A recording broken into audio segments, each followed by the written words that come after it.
ओम शांति। आज है 14/8/2021। मीठे बाबा के महावाक्य सुनेंगे। मुरली का सार है, मीठे बच्चे, तुम ड्रामा के गुप्त राज को जानते हो कि यह संगम युग की चढ़ती कला का युग है। सतयुग से लेकर कलाएं कम होती जाती हैं। मीठे बच्चे, तुम ड्रामा के गुप्त राज को जानते हो कि यह संगम युग की चढ़ती कला का युग है। सतयुग से लेकर कलाएं कम होती जाती हैं। प्रश्न है, सबसे उत्तम सेवा कौन सी है और वह सेवा कौन करता है? उत्तर, भारत को स्वर्ग बनाना, रंक को राव बनाना, पतित को पावन बनाना, यह है सबसे उत्तम सेवा। ऐसी सेवा एक बाप के सिवाय और कोई भी नहीं कर सकता। बाप ने ऐसी महान सेवा की है, तब तो बच्चे उनकी इज्जत करते हैं। सबसे पहले सोमनाथ का मंदिर बनाकर उनकी पूजा करते हैं। गीत है, आखिर वह दिन आया आज। ओम शांति। मीठे मीठे रूहानी बच्चों ने यह गीत सुना। जैसे आत्मा गुप्त है और शरीर प्रत्यक्ष है। आत्मा इन आँखों से देखने में नहीं आती है, इनकॉग्निटो है ज़रूर, परंतु इस शरीर से ढकी हुई है। इसलिए कहा जाता है आत्मा गुप्त है। आत्मा खुद कहती है, मैं निराकार हूँ, यहाँ साकार में आकर गुप्त बनी हूँ। आत्माओं की निराकारी दुनिया है, वहाँ तो गुप्त की बात नहीं। परमपिता परमात्मा भी वहाँ रहते हैं। उनको कहा जाता है सुप्रीम, ऊंच ते ऊंच आत्मा। परे ते परे रहने वाला है परमपिता परमात्मा। बाप कहते हैं, जैसे तुम गुप्त हो, मुझे भी गुप्त आना पड़े। मैं गर्भ जेल में नहीं आता हूँ। मेरा नाम एक ही शिव चला आता है। मैं इसमें आता हूँ तो मेरा नाम नहीं बदलता। इनकी आत्मा का जो शरीर है, उनका नाम बदलता है। मुझे तो शिव ही कहते हैं, सभी आत्माओं का बाप। तो तुम आत्माएं इस शरीर में गुप्त हो, इस शरीर द्वारा कर्म करती हो। मैं भी गुप्त हूँ। तुम बच्चों को यह ज्ञान अब मिल रहा है कि मैं आत्मा इस शरीर से ढकी हुई हूँ। आत्मा है इनकॉग्निटो, शरीर है कॉग्निटो। मैं भी अशरीरी हूँ। बाप इनकॉग्निटो इस शरीर द्वारा सुनाते हैं। तुम भी इनकॉग्निटो हो, शरीर द्वारा सुनते हो। तुम जानते हो बाबा आया हुआ है। बाप आते हैं भारत को फिर से गरीब से साहूकार बनाने। तुम कहेंगे हमारा भारत गरीब है। सब जानते हैं, परंतु उनको कोई पता ही नहीं कि हमारा भारत साहूकार कब था, कैसे था। तुम बच्चों को बहुत नशा है। हमारा भारत तो बहुत साहूकार था, दुख की बात नहीं थी। सतयुग में दूसरा कोई धर्म नहीं था, एक ही देवी देवता धर्म था। यह किसी को पता नहीं। यह जो वर्ल्ड की हिस्ट्री ज्योग्राफी है, यह कोई नहीं जानते हैं। अभी तुम अच्छी रीति समझते हो, हमारा भारत बहुत साहूकार था, अभी बहुत गरीब है। अब फिर बाप आए हैं साहूकार बनाने। भारत सतयुग में बहुत साहूकार था, जबकि देवी देवताओं का राज्य था। फिर राज्य कहाँ चला गया, यह कोई नहीं जानते हैं। ऋषि मुनि आदि भी कहते, हम रचता और रचना को नहीं जानते हैं। बाप कहते हैं, सतयुग में इन देवी देवताओं को रचता रचना का ज्ञान नहीं था। आदि मध्य अंत को नहीं जानते। अगर उनको यह ज्ञान हो कि हम सीढ़ी उतरते रसातल में जाएंगे, तो बादशाही का सुख भी ना रहे, चिंता लग जाए। अभी तुमको चिंता लगी हुई है कि हम तमो प्रधान से सतो प्रधान कैसे बने। हम आत्माएं जो निराकारी दुनिया में रहती थी, वहाँ से फिर कैसे सुखधाम में आई, यह भी ज्ञान है। हम अभी चढ़ती कला में हैं। यह 84 जन्मों की सीढ़ी है। इसके बीच में क्या होता है यह भी तुम जानते हो। सतयुग में सब तो नहीं आएंगे। ड्रामानुसार हर एक एक्टर नंबरवार अपने अपने समय पर आकर पार्ट बजाएंगे। अभी तुम बच्चे जानते हो गरीब निवास किसको कहा जाता है, दुनिया नहीं जानती। गीत में भी सुना आखिर वह दिन आया आज। यह सब है भक्ति।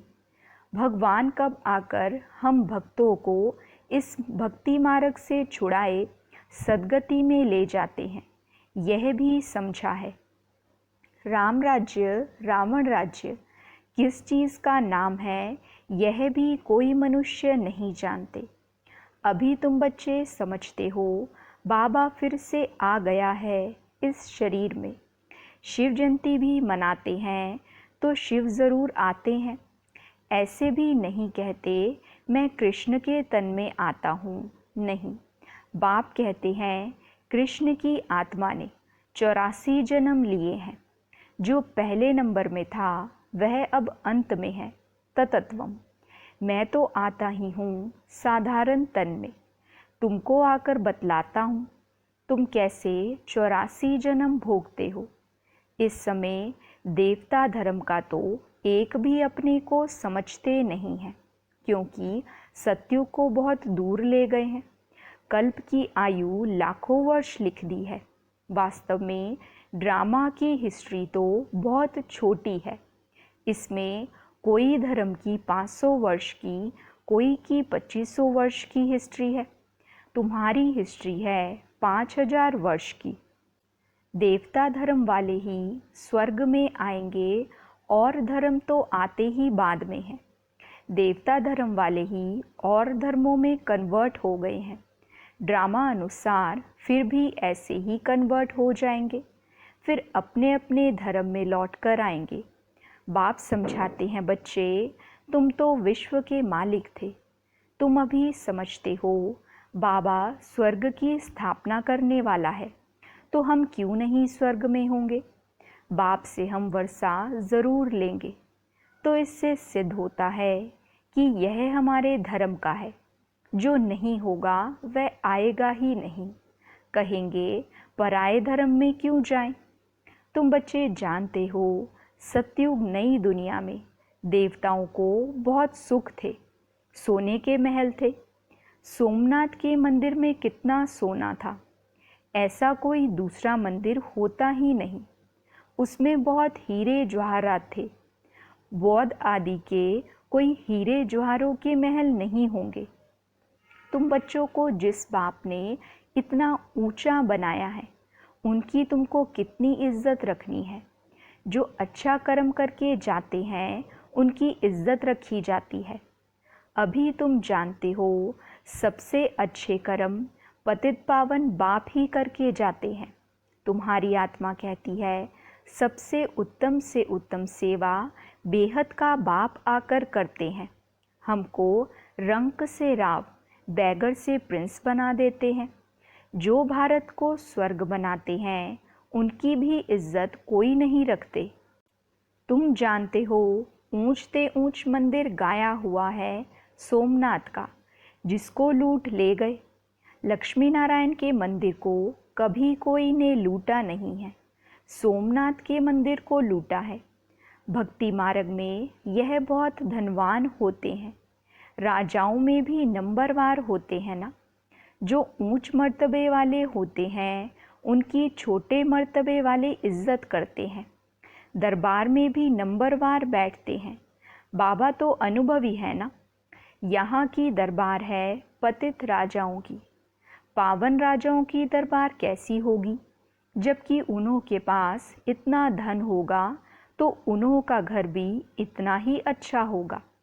अभी तुम जानते हो बाबा हमको पढ़ा रहे हैं, स्वर्ग की स्थापना करा रहे हैं। हम महाराजा महारानी स्वर्ग के बनते हैं, फिर हम गिरते हैं, फिर हम पहले पहले शिव बाबा के पुजारी बनेंगे। जिसने स्वर्ग का मालिक बनाया उनकी हम पूजा करेंगे। वह हमको बहुत साहूकार बनाते हैं। अभी भारत कितना गरीब है, आगे इतना गरीब नहीं था। बहुत खुशी में रहते थे। जो ज़मीन 500 रुपये में ली थी वह आज 5000 में भी नहीं मिलती है। वहाँ तो धरनी का मूल्य होता नहीं, जिसको जितना चाहिए ले लेवे। ढेर की ढेर ज़मीन पड़ी होगी। मीठी नदियों पर तुम्हारे महल होंगे ना। मनुष्य बहुत थोड़े होंगे। प्रकृति दासी होगी। फल फूल बहुत अच्छे मिलते रहते हैं। अभी तुम कितनी मेहनत करते हो, लेकिन सूखा पड़ जाता है तो अन्न नहीं मिलता है। तो गीत सुनने से तुम्हारे रोमांच खड़े हो जाने चाहिए। बाप को गरीब निवास कहते हो। अब अर्थ समझा ना। किसको साहूकार बनाते हैं? ज़रूर यहाँ जो आएंगे उनको साहूकार बनाएंगे ना। तुम बच्चे जानते हो हमको पावन से पतित बनने में 5000 वर्ष लगते हैं। अभी फिर फट से बाबा पतित से पावन बनाते हैं, ऊंचते ऊंच बनाते हैं। 1 सेकंड में जीवन मुक्ति मिल जाती है। कहते हैं बाबा हम आपके हैं। बाप कहते हैं बच्चे तुम विश्व के मालिक हो। बच्चा पैदा हुआ और वारिस बना, कितनी खुशी होती है। लेकिन बच्ची को देख चेहरा ही उतर जाता है। यहाँ तो सभी आत्माएं बच्चे हैं। हम स्वर्ग के मालिक बन गए। अभी पता पड़ा है कि हम 5000 वर्ष पहले स्वर्ग के मालिक थे। बाबा ने ऐसा बनाया था। शिव जयंती भी मनाते हैं, परंतु यह नहीं जानते कि वह कब आया था। लक्ष्मी नारायण का राज्य कब था, कुछ नहीं जानते। वास्तव में भारत की आबादी सबसे बड़ी होनी चाहिए। भारत की ज़मीन भी सबसे बड़ी होनी चाहिए। लाखों वर्ष, बाबा कहते लाखों वर्ष हो फिर तो बहुत ज़मीन चाहिए। सारी दुनिया की भी ज़मीन पूरी ना हो। लाखों वर्ष में कितने मनुष्य पैदा हो जाते, अनगिनत मनुष्य हो जाएं। इतने तो हैं नहीं। यह सब बातें बाप बैठ समझाते हैं। मनुष्य सुनते हैं तो कहते हैं यह बातें तो कब नहीं सुनी, नहीं ना कोई शास्त्र में पढ़ी। यह तो वंडरफुल बातें हैं। अभी तुम बच्चों की बुद्धि में सारे चक्र की नॉलेज है। यह बहुत जन्मों के अंत में अब पतित आत्मा है। जो सतो प्रधान था सो अब तमो प्रधान है। फिर सतो प्रधान बनना है। तुम आत्माओं को अब शिक्षा मिल रही है। आत्मा शरीर द्वारा सुनती है तो शरीर झूलता है, क्योंकि आत्मा सुनती है ना। बरोबर हम आत्मा ने 84 जन्म लिए हैं। 84 माँ बाप ज़रूर मिले होंगे। यह भी हिसाब है ना। बुद्धि में आता है 84 जन्म लेते हैं, फिर और कमती जन्म वाले भी होंगे। मिनिमम मैक्सिमम का हिसाब होगा ना। बाप बैठ समझाते हैं शास्त्रों में क्या क्या लिख दिया है। तुम्हारे लिए तो फिर भी 84 जन्म कहते हैं, मेरे लिए तो अनगिनत बेशुमार जन्म कह दिया है। कण कण में बस जिधर देखता हूँ तू ही तू, कृष्ण ही कृष्ण है।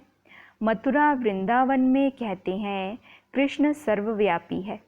राधे पंथ वाले फिर कहेंगे राधे ही राधे, कहेंगे हम राधा स्वामी हैं। कृष्ण स्वामी और है। वह राधे को मानते हैं, जिधर देखता हूँ राधे ही राधे। तुम भी राधे, हम भी राधे। अब बाप बैठ समझाते हैं बरोबर मैं गरीब निवाज हूँ ना। भारत ही सबसे साहूकार था, अभी सबसे गरीब बना है। इसलिए मुझे भारत में ही आना पड़े। यह बना बनाया ड्रामा है, जिसमें ज़रा भी फ़र्क नहीं हो सकता है।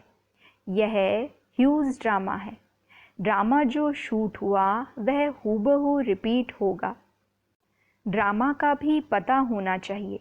ड्रामा माना ड्रामा, वह होता है हद का ड्रामा, यह है बेहद का ड्रामा। इसके आदि मध्य अंत को कोई नहीं जानते, तो गरीब निवाज निराकार भगवान को ही मानेंगे, कृष्ण को नहीं मानेंगे। कृष्ण तो धनवान सत्युग का प्रिंस बनता है, भगवान को तो अपना शरीर है नहीं। वह आकर तुम बच्चों को धनवान बनाते हैं, तुमको राजयोग की शिक्षा देते हैं। वह भी पढ़ाई से बैरिस्टर आदि बनते हैं, फिर कमाई करते हैं। बाप भी तुमको अभी पढ़ाते हैं। तुम भविष्य में नर से नारायण बनते हो। तुम्हारा जन्म तो होगा ना, ऐसे तो नहीं स्वर्ग कोई समुद्र से निकल आएगा। कृष्ण ने भी जन्म लिया ना, कंसपुरी आदि तो उस समय थी नहीं। कृष्ण का कितना नाम गाया जाता है, उनके बाप का नाम ही नहीं। उनका बाप कहाँ है?